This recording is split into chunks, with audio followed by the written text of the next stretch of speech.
আসসালামু আলাইকুম। তো সবাইকে নতুন বছরের শুভেচ্ছা, হ্যাপি নিউ ইয়ার। তো আজকে আমরা বিজনেস স্ট্যাটিস্টিক্স এর নতুন একটি ক্লাস নিয়ে হাজির হয়েছি। তো আজকে যেহেতু আমাদের নতুন এবং প্রথম ক্লাস, তো সেহেতু আজকে আমরা বেসিক নিয়ে আলোচনা করব। যেহেতু পরিসংখ্যান অধ্যায়টি সবার কাছে একদম নতুন, মানে কেউ অথবা 5 এ করছে, কেউ অথবা 8 এ করছে, কারো অথবা ইন্টারে ছিল না বা থাকতেও পারে, নাও থাকতে পারে। এই জন্য আজকে আমরা বিজনেস স্টাডিজে একদম বেসিক একদম র নিয়ে আলোচনা করব। তো প্রথমে আলোচনা করব বিজনেস স্ট্যাটিস্টিক্স এর সিলেবাস নিয়ে আলোচনা করব। তো ম্যানেজমেন্ট থার্ড ইয়ারের সিলেবাস নিয়ে আজকে পূর্ণাঙ্গ আলোচনা করব। সিলেবাসে কি কি অধ্যায় থাকে সেটা আজকে তোমাদের ভালো করে বুঝিয়ে দিব, এবং কোন কোন অধ্যায়গুলো থাকবে, কোন কোন অধ্যায় থেকে কোন কোন অঙ্কগুলো আসতে পারে বা কোন কোন টপিকগুলো তোমাদের জন্য ইম্পর্টেন্ট সেটা নিয়ে আজকে আমরা আলোচনা করব। তো business statistics honours third year management ডিপার্টমেন্টের সিলেবাসে যে অধ্যায়গুলো আছে, তো সেই অধ্যায়গুলো আমি বোর্ডে ডেমো আকারে লিখেছি। তো আমরা একটু খেয়াল করি কি কি অধ্যায় থাকতে পারে। বিজনেস স্ট্যাটিস্টিক্স এর আমাদের কি কি অধ্যায় আছে, তো খেয়াল করি। প্রথম অধ্যায়টির নাম হচ্ছে ডাটা কালেকশন এন্ড হচ্ছে রিপ্রেজেন্টেশন। ডাটা কালেকশন মানে হচ্ছে তথ্য সংগ্রহ এবং হচ্ছে উপস্থাপন। হ্যাঁ, তো এটা বাংলা শব্দ হচ্ছে তথ্য সংগ্রহ এবং কি উপস্থাপন। তো আমাদের সেকেন্ড যে অধ্যায়টি, সেই সেকেন্ড অধ্যায়টির নাম হচ্ছে মেজার অফ সেন্ট্রাল টেন্ডেন্সি। এটা মোস্ট ইম্পর্টেন্ট একটি অধ্যায়। এটার বাংলা শব্দ হচ্ছে কেন্দ্রীয় প্রবণতার পরিমাপ। আবার শুনি কি, কেন্দ্রীয় প্রবণতার পরিমাপ। ওকে, সেকেন্ড অধ্যায়। এরপর থার্ড অধ্যায় হচ্ছে, আচ্ছা সেকেন্ড থার্ড বলতেছি এরকম ভাবে যে বইয়ে এক একভাবে অধ্যায় আছে। কোন বই এটা প্রথম দেওয়া আছে, সেকেন্ড দেওয়া আছে, এইভাবে দেওয়া আছে। তো আমরা সিরিয়াল বাই লিখছি বলে ফার্স্ট সেকেন্ড থার্ড দিয়ে লিখতেছি। তো খেয়াল করি থার্ড টপিকটা হচ্ছে measure of dispersion. Third topics নাম কি, মেজার অফ ডিসপারশন। এটার বাংলা শব্দ হচ্ছে বিস্তার পরিমাপ। খুব ভালো করে শুনি, এটার নাম বাংলা শব্দ কি, বিস্তার পরিমাপ। তো ফোর্থ টপিক হচ্ছে, খুব ইংলিশে খেয়াল করি, মোমেন্ট স্কিউনেস এন্ড কার্টোসিস। আবার কি, মোমেন্ট স্কিউনেস এন্ড কি কার্টোসিস। হ্যাঁ, মোমেন্টের বাংলা শব্দ হচ্ছে পরিঘাত। মোমেন্টের বাংলা শব্দ কি, পরিঘাত। স্কিউনেস এর বাংলা শব্দ হচ্ছে বঙ্কিমতা এন্ড কার্টোসিস এর বাংলা শব্দ হচ্ছে সুচলতা। তাহলে পুরো নাম কি হচ্ছে, পরিঘাত, বঙ্কিমতা এবং কি সুচলতা। পঞ্চম অধ্যায়ের নাম কি, কোরিলেশন। কি, কোরিলেশন। কোরিলেশনের বাংলা শব্দ হচ্ছে সংশ্লেষ। কোরিলেশনের বাংলা শব্দ কি, সংশ্লেষ। সিক্সথ অধ্যায় মানে ষষ্ঠ অধ্যায় হচ্ছে রিগ্রেশন। রিগ্রেশনের বাংলা শব্দ হচ্ছে নির্ভরণ। রিগ্রেশনের বাংলা শব্দ কি, নির্ভরণ। তারপরে সেভেন মজার একটি অধ্যায়, এটা হচ্ছে প্রবাবিলিটি। এটা খুবই ইন্টারেস্টিং একটি অধ্যায়। তো এই প্রবাবিলিটির বাংলা শব্দ হচ্ছে সম্ভাবনা। তো সম্ভাবনা তো আমরা শুনি যে কোনো পাস করার সম্ভাবনা, ফেল করার সম্ভাবনা। তো এই টাইপের অঙ্কগুলো হচ্ছে প্রবাবিলিটি নিয়ে আলোচনা করা হবে। আরো কিছু অঙ্ক আছে। তো প্রবাবিলিটির বাংলা শব্দ কি, সম্ভাবনা। তো অষ্টম অধ্যায় হচ্ছে আপনার ইন্ডেক্স নাম্বার। সরি, এখানে লেখা ছিল হচ্ছে ইন্ডেক্স নাম্বার। লিখতে হবে এখানে ইন্ডেক্স নাম্বার, লিখি ইন্ডেক্স নাম্বার। তো ইন্ডেক্স মানে হচ্ছে সূচক, নাম্বার মানে হচ্ছে সংখ্যা, সূচক সংখ্যা। সূচক জিনিসটা আমরা দৈনন্দিন জীবনে কম বেশি সবাই দেখি। তো শেয়ার বাজারে সূচক সংখ্যাও দেখি, তারপরে একটা প্রাইজের সূচক সংখ্যা দেখি, একটা প্রাইজের ঊর্ধ্বগামী সূচক দেখি, আমরা নিম্নগামী সূচক সংখ্যা দেখি। তো এরকম অনেক কিছু আছে, ইন্ডেক্স নাম্বারে বিভিন্ন অঙ্ক আছে। তারপর জীবনযাত্রার ব্যয় সূচক আমরা আছে, এগুলো নিয়ে আমরা আলোচনা করব ইন্ডেক্স নাম্বারে। তো ইন্ডেক্স নাম্বারে বাংলা শব্দ কি হচ্ছে, সূচক সংখ্যা। তারপরে হচ্ছে কি, স্যাম্পলিং। স্যাম্পলিং এর বাংলা শব্দ হচ্ছে নমুনা। স্যাম্পলিং এর বাংলা শব্দ কি, নমুনা। স্যাম্পল মানে হচ্ছে নমুনা, আর স্যাম্পলিং মানে হচ্ছে নমুনা। হ্যাঁ, তো দশম অধ্যায় হচ্ছে হাইপোথিসিস। খুবই হার্ড এবং ইম্পর্টেন্ট একটি অধ্যায়, এটা সবাই সচরাচর করে না। তো এই অধ্যায় নিয়ে আমরা ইনশাআল্লাহ কম বেশি আলোচনা করব। হাইপোথিসিস হাইপোথিসিস মানে হচ্ছে অনুমান করা বা কল্পনা করা, এই টাইপের, তুমি যেভাবে বলো, ঠিক আছে। তো 11 নম্বর অধ্যায়টি হচ্ছে time series of analysis. Time series and হচ্ছে অ্যানালাইসিস। হ্যাঁ, তো এটা হচ্ছে তোমার হচ্ছে 11 নম্বর হচ্ছে অধ্যায়। তো পরিসংখ্যানে সিলেবাসে মোটামুটি সব ডিপার্টমেন্টে কম বেশি এই 11টা অধ্যায় সবাইকে কম বেশি করতে হয়। কেউ এখান থেকে অথবা কিছু অধ্যায় বাদও দিতে পারে, কারণ সব অধ্যায় থেকে সব অঙ্ক যে অ্যান্সার করতে হবে এমনও না। যে অধ্যায়টি সবচেয়ে বেশি ভালো পারে সেই অধ্যায়টি সবাই করে। তো বেসিক্যালি যারা সবাই যে অধ্যায়টি বেশি করে সেটি হচ্ছে, এক নম্বর হচ্ছে ডাটা কালেকশন করে, মেজার অফ সেন্টার টেন্ডেন্সি করে, মেজার অফ ডিসপারশন করে, মোমেন্ট স্কিউনেস এন্ড কার্টোসিস করে, কোরিলেশন করে, রিগ্রেশন করে, তারপর ইন্ডেক্স নাম্বার করে, আর টাইম সিরিজ করে। স্যাম্পলিং, হাইপোথিসিস, প্রবাবিলিটি এটা একটু কঠিন। তো এটা সচরাচর অনেক স্কিপ হয়ে যায়, অনেকে বাদ দিতে চায়, কারণ সবাই তো আর অঙ্ক ভালো করতে পারে না। তো তো আমরা ইনশাআল্লাহ চেষ্টা করব প্রত্যেকটি অধ্যায় সব তোমাদের ভালো করে বুঝাই দেওয়ার জন্য। তো আজকে বেসিক্যালি তোমাদের সিলেবাসের পাশাপাশি প্রত্যেকটি অধ্যায়ে কি কি জিনিসগুলো আসতে পারে বা কি কি টপিকগুলো পরীক্ষা আসে সেগুলো আমি কম বেশি নিয়ে আলোচনা করব আজকে। তো আসলে খেয়াল করি, তো আজকে আমাদের প্রথমে যে অধ্যায়টি আছে সেই অধ্যায়টির নাম কি, ডাটা কালেকশন এন্ড রিপ্রেজেন্টেশন।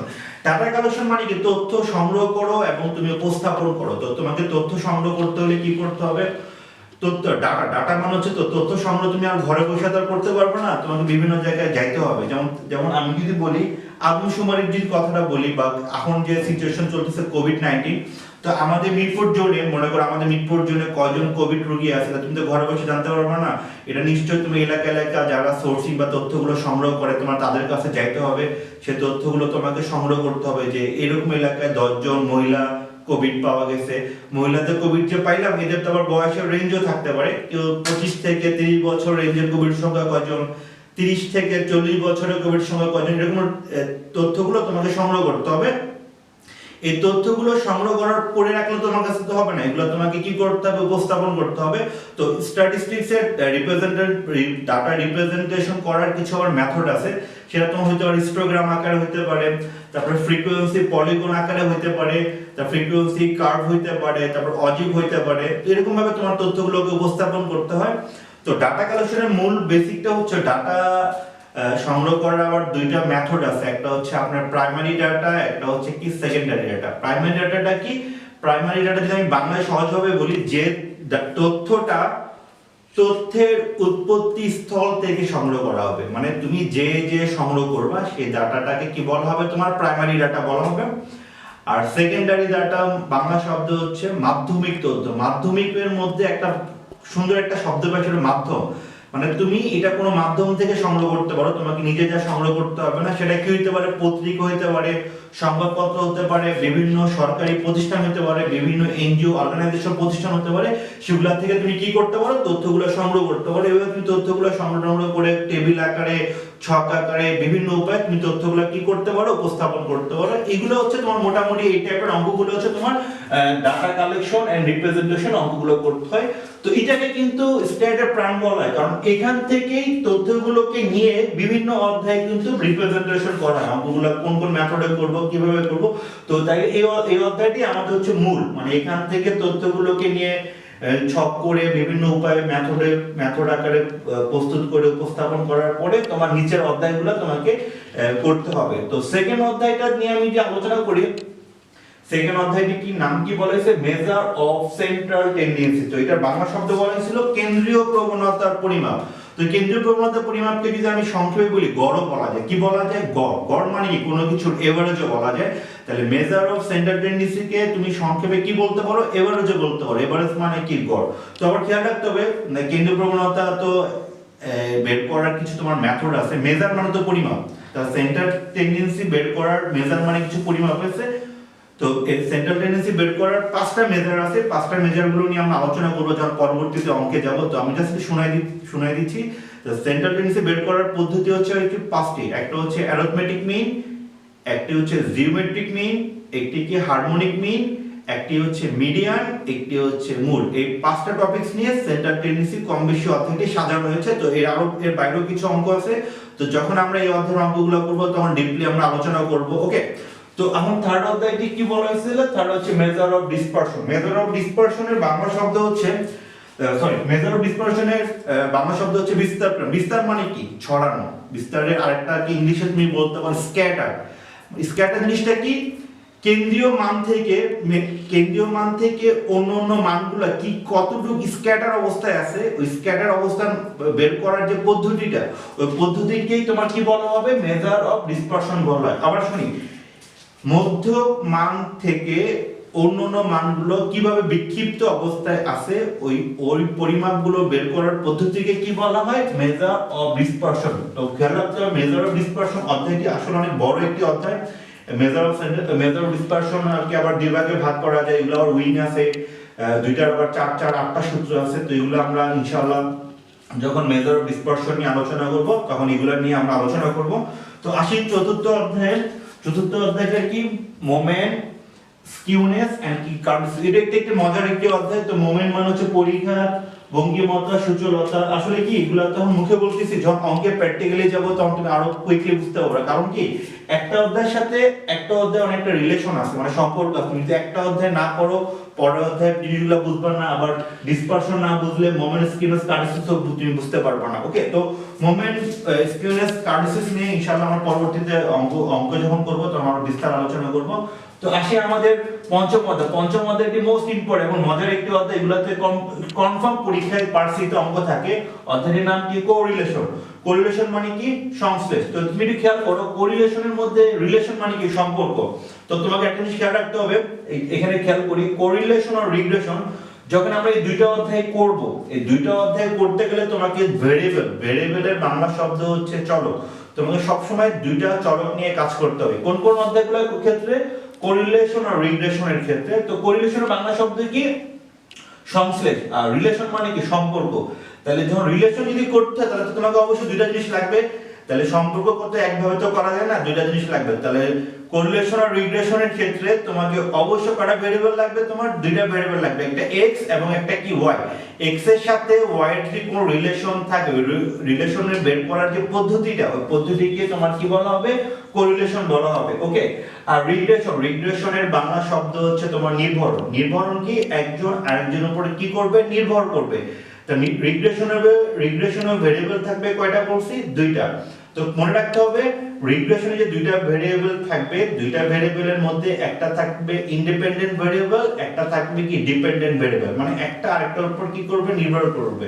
মানে কি ডিপেন্ডেন্ট ইন্ডিপেন্ডেন্টের উপর কি করবে? নির্ভর করবে। ওকে, খুব ভালো করে মানে বুঝলাম যে কোরিলেশন রিগ্রেশন নিয়ে এই দুটো অধ্যায় যেহেতু মোস্ট ইম্পর্টেন্ট, এখান থেকে পার্ট 3 তে অবশ্যই তোমার একটা অঙ্ক থাকবে। তো কি কি অঙ্ক থাকবে যখন আমরা অধ্যায়গুলো বেসিক আকারে বা ম্যাথ আকারে যখন যাব তখন তোমাদের দেখাই দিব। তো আসলে আমরা পরের অধ্যায়তে আসি, সপ্তম অধ্যায় প্রবাবিলিটি। সবাই এই অধ্যায়টি ভয় পায়, সবাই অধ্যায়টি স্কিপ হয়ে যায়, মানে করতে চায় না। তো ইনশাআল্লাহ এই অধ্যায়টি আমি তোমার সাথে ভালো করে বুঝাবো। অধ্যায়টির নাম কি? প্রবাবিলিটি। প্রবাবিলিটি মানে কি? সম্ভাবনা।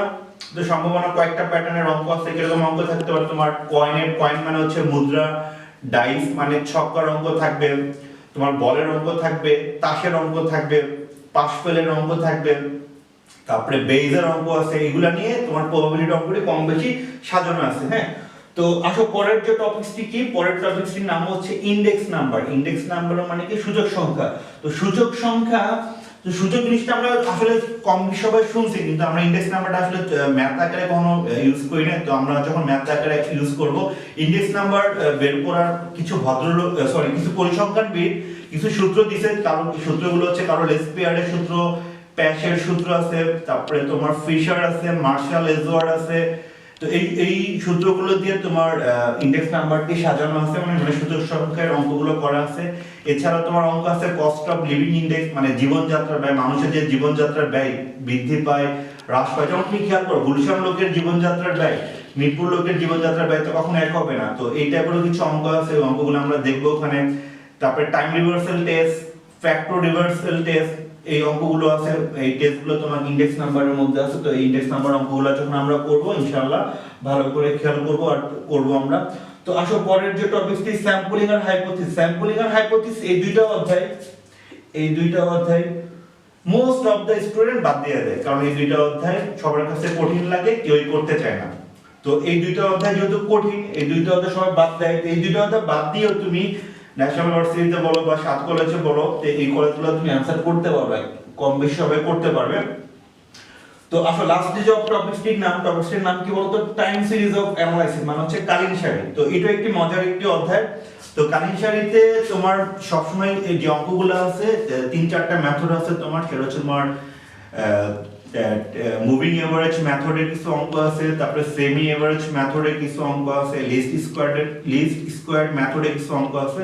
তো টাইম সিরিজে যে অঙ্কগুলো করা অ্যাকচুয়ালি অ্যাজাম্পশন করা হয় যে তুমি তোমার কাছে লাস্ট 10 বছরের কোন একটা উৎপাদনের ডাটা দেওয়া আছে, মনে করো 1991 থেকে 2000 সাল পর্যন্ত কিছু ইনফরমেশনের ডাটা, যেমন ধান উৎপাদন দেওয়া আছে যে এই বছরে এত মেট্রিক টন ধান উৎপাদন হয়েছে। তুমি 2005 সালে কত মেট্রিক টন ধান অ্যাজাম্পশন করতে পারো, অনুমান করতে পারো। যে অ্যাজাম্পশন গুলাই তোমাকে কোন অধ্যায় থেকে করতে হয়? টাইম সিরিজ অফ অ্যানালাইসিসের অধ্যায়ে তোমার করতে হয়। খুব ভালো করে খেয়াল করতে হবে যে 91 থেকে 2000 এ কিছু ধানের উৎপাদন দেওয়া আছে, র্যান্ডম বাড়ছে কমছে দেওয়া আছে। এরকম তোমাকে বললো 2005 সালে কত ধান উৎপাদন হতে পারে, এই টাইপের যে অ্যাজাম্পশন গুলো করি, আমরা কল্পনা করি যে কত মেট্রিক টন ধান উৎপাদন হতে পারে। তো এই টাইপের অঙ্কগুলো আমরা কি চেক করব, টাইম সিরিজ অফ অ্যানালাইসিস এ করব। তো টাইম সিরিজ অফ অ্যানালাইসিস যে মেথডগুলো আমরা বেশি করব সেটা হচ্ছে মুভিং এভারেজ মেথড করব, সেমি এভারেজ মেথড করব, তারপরে লিস্ট স্কয়ার্ড মেথডে এই অঙ্কগুলো আমরা করব। তো সচরাচর এই 11টি অধ্যায় স্টেটের প্রত্যেকটা ডিপার্টমেন্টে কম বেশি অধ্যায়গুলো আছে। তো বেশি আমরা করব যে অধ্যায়গুলো করব সেই অধ্যায়গুলো খেয়াল করি আমরা যে অধ্যায়গুলো বেশি সেটি আমরা করব। প্রথম হচ্ছে 1 নম্বর ডাটা কালেকশন এন্ড রিপ্রেজেন্টেশন। এই অধ্যায়টি অবশ্যই করতে হবে, কারণ এটাকে কি বলছি, স্টেটের প্রাণ বলছি। কারণ তোমার যদি তথ্যই না থাকে তাহলে তুমি নিচের অঙ্কগুলো তুমি কিভাবে করবা। সেকেন্ড করব measure of central tendency, Bangla যদি বলি কেন্দ্রীয় প্রবণতার পরিমাপ। থার্ড হচ্ছে মেজার অফ ডিসপারশন, মানে বিস্তার পরিমাপ করব। মোমেন্ট স্কিউনেস কার্টোসিস করব, কোরিলেশন করব, রিগ্রেশন করব, তারপরে আমরা ইনডেক্স নাম্বার করব, টাইম সিরিজ করব। তাহলে করব না বললে ভুল, তো আমরা এগুলো করব। এগুলো আসলে সচরাচর স্টুডেন্টরা আসলে ভয় পায়, তো যদি করতে চায় না। তো এগুলা নিয়ে আমরা স্পেশাল একটা এই টপিকসগুলো নিয়ে আমরা নেক্সট ক্লাস যখন করব খুব ভালো করে বোঝাবো, একদম বোর্ডের কোশ্চেনগুলো সলভ করব। এগুলো বেসিক নিয়ে আমরা আলোচনা করব, লাস্ট প্রিভিয়াস বছরের প্রবাবিলিটি, স্যাম্পলিং, হাইপোথিসিস, কি প্যাটার্নের যে অঙ্কগুলো আসছে এগুলো নিয়ে আমরা ডিপলি আলোচনা করব। যখন এই অধ্যায়ের যখন বেসিক বুঝাবো, যখন ম্যাথগুলো বুঝাবো, তখন এই অধ্যায়গুলো নিয়ে আলোচনা করব। তো ইনশাআল্লাহ এই 11টা অধ্যায় হচ্ছে তোমাদের বিজনেস স্টাডিজের সিলেবাসটি সাজানো হয়েছে। তো আমরা এই অধ্যায়গুলো কম বেশি সবাই করব। তো নেক্সট যে ক্লাসটি নিয়ে আমরা আসবো, নেক্সট ক্লাসে আমরা প্রথম যে অধ্যায়টি আছে ডাটা কালেকশন রিপ্রেজেন্টেশন, এটার আমরা একদম ম্যাথে ঢুকে যাব। তো ম্যাথে ঢোকার আগেও কিন্তু প্রত্যেকটা অধ্যায় একটু কম বেশি বেসিক বুঝাইতে হবে। তো ইনশাআল্লাহ তোমরা আজকে যে বিজনেস স্টাডিজের সিলেবাসটি নিয়ে যে আলোচনা হয়েছে এটা মনোযোগ সহকারে দুই একবার শুনতে হবে, একবার শুনলে হবে না। মানে কি অধ্যায় আছে এই অধ্যায়গুলো কিন্তু স্টুডেন্ট অনেক সময় ভুলে যায়। কেউ জিজ্ঞেস করা হয় যে বিজনেস স্ট্যাটিস্টিক্স এর সিলেবাসটা বলো, কেউ নামগুলো বলতে পারে, সে অঙ্ক পারে, কোনটা কোন অধ্যায়ের অঙ্ক সেটা সে ভালো করে বলতে পারে না।